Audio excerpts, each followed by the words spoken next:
చెప్పి చెప్పి మాకే యాస్టకు వస్తున్నది కానీ ఎండ దేవునికి మాత్రం అస్సలు యాస్టకు వస్తలేదబ్బా. ఏం ఎండలరా నాయన, ఇంట్లోకించి కాలు బయట పెట్టేటట్టు లేదు, ఇంట్లో ఉండేటట్టు లేదు. పొద్దంతా నల్ల కింద కూర్చుంటే బాగుండు అన్నట్లున్నది ఈ ఎండకు పెయ్యంత. ఏమో ఈ ఎండలతో ఏగుడు ఇంకెంత కాలం ఉన్నదో ఏమో గాని ఇప్పటికైతే గీ వార్త చూడుర్రి. రోకళ్లతోని దాంతుడు రోళ్లు వలుగుడు, ఇది శాస్త్రం కాదు సూరన్న సురుకులు. అవు లోనికార్తె రాకముందే రోళ్లు పగిలే ఎండలు కొడుతున్నాయి. పో ఆదిలాబాద్ ను ఆగం పట్టిస్తుంది, మంచిర్యాల మంటలు పుట్టిస్తుంది, నిర్మల్ను నిమ్మలంగా ఉండనిస్తలేదు, వరంగల్ ఎండలు, నిజామాబాద్ ల నిప్పులు, మైబాదుల మంటలు, హన్మకొండల అడలు, భూపాలపల్లికి బుగులు, కరీంనగర్ కు సురుకులు, భువనగిరి మీద బొగ్గులు, సిద్దిపేటకు షిక్కులు, పెద్దపల్లికి బుగులు, వనపర్తికి అగడు, ఖమ్మంల కుంపటి, సూర్యాపేటల నిప్పుల వాన, నల్గొండల తిప్పలశాన.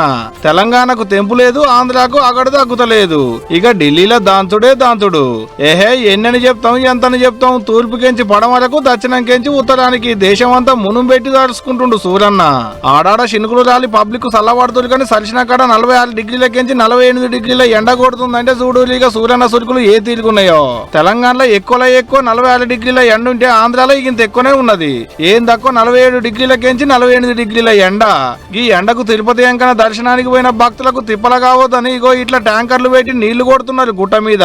ఏం చేస్తారు మరి, కాలు పెడితే సుర్రు అంటుండే.